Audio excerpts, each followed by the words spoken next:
C'est toujours un plaisir de vous informer, mesdames et messieurs. Soyez les bienvenus sur Ecclesia TV à voir dans cette édition. Le lundi 8 mai dernier a eu lieu la deuxième édition de la cérémonie de récompense des meilleurs élèves du département d'Agboville, ce à l'initiative de Dr Albert Jama, pharmacien et propriétaire d'une officine de la ville. Cet événement, dont l'objectif est de redonner un niveau reluisant à l'école ivoirienne, surtout dans la région de la Nébi-Tiassa, a enregistré la présence du préfet de région, M. Koulibaly Siandou, et celle de plusieurs autres responsables régionaux. Et puis le 4 mai dernier, les élèves du lycée municipal Henri-Konan Bédier de Niakara ont reçu la visite des membres d'une organisation non gouvernementale engagée dans la lutte contre les grossesses en milieu scolaire, laquelle s'inscrivait dans le cadre d'une campagne de sensibilisation menée autour du thème « Zéro grossesse en milieu scolaire ». On en parle dans cette édition. Le lundi 9 mai dernier, l'excellence a été célébrée au lycée moderne 3 d'Agboville à l'occasion de la deuxième édition de la cérémonie de récompense des meilleurs élèves des lycées et collèges d'Agboville et d'Azaguié.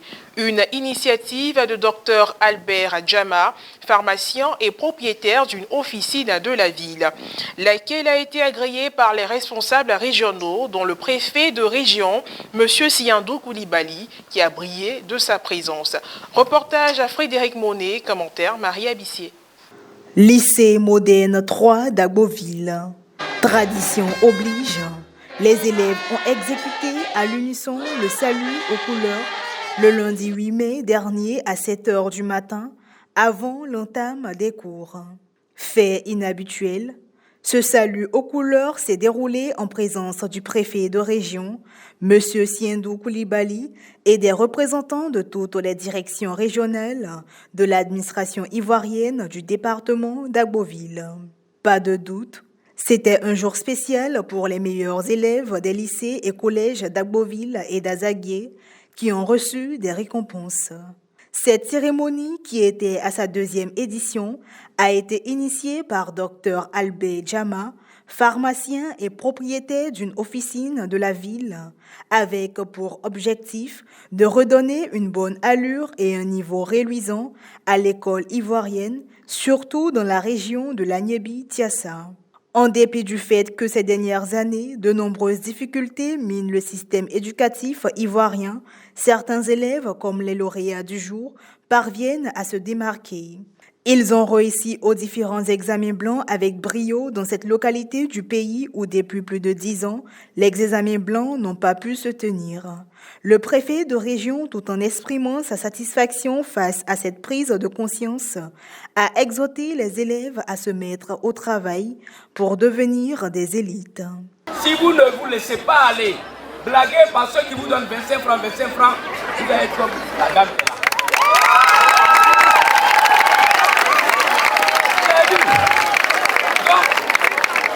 C'est le travail qui paye. C'est le travail qui paye. Nous sommes dans une république. Dans la république, c'est pas parce que tu as été l'enfant d'un ministre que tu vas être ministre. Dans la république, c'est celui qui travaille, qui a le courage, qui accepte de souffrir, qui réussit un jour. Donc, vous voyez, Madame le sous-préfet d'Agboville, on applaudit. À sa suite, plusieurs interventions ont eu lieu, dont celle de l'inconditionnel donateur et initiateur de cette cérémonie de récompense, Dr Jama, qui a remercié le personnel éducatif et les élèves pour le bon déroulement de cette année scolaire qui tire à sa fin en beauté. Je voudrais vous dire merci. Merci à tous. Parce que ce n'est pas passé. Vous l'avez écouté. Vous l'année dernière, vous l'avez écouté. Et cette année, vous êtes allé à l'école sans bruit. La dernière étape a été la remise de prix aux différents lauréats. Le couvert sera certainement remis l'année prochaine si davantage les élèves redoublent d'efforts dans le travail. J'aimerais dire que c'est que le début, cet examen blanc. Le vrai objectif, c'est le vrai examen. Et vous continuez de travailler. Ce n'est pas parce que j'ai obtenu une bonne moyenne, un bon nombre de points à l'examen blanc que ça veut dire que forcément j'aurai aussi le même nombre de points à l'examen. Donc il faut continuer de travailler pour avoir plus de points et être reconnu au niveau national. afin que aussi mes parents soient fiers de moi. C'est pour eux que je travaille. La cérémonie d'excellence montre le travail bien fait par des enfants. Parce que c'est bon que les enfants se mettent au travail. Il faut que la relève soit assurée. Je souhaiterais avoir des sous-préfets quand nous serons à la retraite. Et c'est le travail bien fait qui pourra couronner cela. Et donc j'encourage tous les enfants, ceux qui n'ont pas eu ce prix-là aujourd'hui, de se mettre au travail. Ceux qui ont déjà eu ce prix, de demeurer là, de continuer. Parce qu'aujourd'hui, on a besoin de la relève. On se rend compte qu'aujourd'hui, l'école n'est plus reluisante comme avant. Mais il faut que les enfants sachent qu'on n'a pas forcément besoin d'être un enfant de riche pour bien travailler à l'école. On n'a pas besoin de toutes les conditions pour travailler à l'école. C'est l'acharnement, la volonté. Moi qui vous parle, je n'ai pas eu tout ce que les enfants ont aujourd'hui. Aujourd'hui, les enfants ont des professeurs de maison, on fait des cours de renfort. Nous, en notre temps, nous n'avons pas connu tout cela. Mais on a eu la volonté. On a dit qu'il fallait réussir pour que nos parents soient fiers de nous. Il a dit quelque part que nul n'a le droit d'être heureux tout seul. Il faut partager. Je sais qu'un catalyseur, comme il dit en chimie, je sais qu'un catalyseur. Je fais de mon mieux pour contribuer au développement de la Côte d'Ivoire. Je veux dire que tout s'est bien passé, mais effectivement, tout à l'heure, j'avais dit que j'avais utilisé le mot demande d'explication entre guillemets. En fait, c'est une manière d'attirer l'attention des chefs d'établissement afin qu'ils essaient de jouer les partitions, car Mme Ludrin ne peut pas tout faire. Ce n'est pas normal qu'à cet examen blanc, un établissement digne de ce nom, qui reçoit des affectés de l'État, et les parents envoient leurs enfants, et pendant le trimestre, il y en a qui ont les 15 de moyenne, et puis à l'examen blanc, on voit 0 à 10 000. On voit 0 à 10 000, alors que dans les salles, il y a des petits qui ont 15 de moyenne.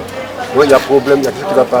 Tout autre sujet à présent, dans le souci d'éradiquer les grossesses en milieu scolaire, réalité qui constitue un fléau que l'on retrouve dans toutes les régions du pays, tant dans les écoles primaires que secondaires.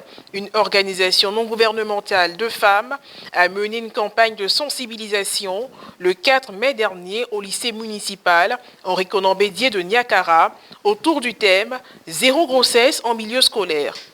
À cette occasion, le sujet a été abordé sous plusieurs angles, parmi lesquels la présentation des personnes concernées par ce fléau, les causes et les conséquences des grossesses en milieu scolaire. Les membres de l'ONG section de la région du Hambol et la chargée de développement coordinatrice de la ville de Soubré ont également fait des recommandations pour lutter efficacement contre les grossesses en milieu scolaire. Ce sont entre autres offrir aux filles des soins sanitaires de qualité, y compris les services de santé sexuelle et reproductive et l'éducation à la sexualité. Mettre en place des cours d'éducation sexuelle dans les écoles. Mettre en place un véritable plan national de lutte contre les mariages précoces et forcés. Activer effectivement la batterie de sanctions contre les acteurs de grossesse sur les enfants, quel que soit leur statut, enseignants ou non, fonctionnaires, hommes en armes, etc. Reprendre le programme de construction des lycées de jeunes filles, notamment dans les zones de grande pauvreté. Moi, j'ai retenu, c'est juste on doit s'abstenir, avoir zéro grossesse en milieu scolaire. L'enseignement que nous avons reçu aujourd'hui de nos mamans était très instructif. Nous avons appris aujourd'hui que l'abstinence est le moyen le plus efficace d'éviter les grossesses en milieu scolaire.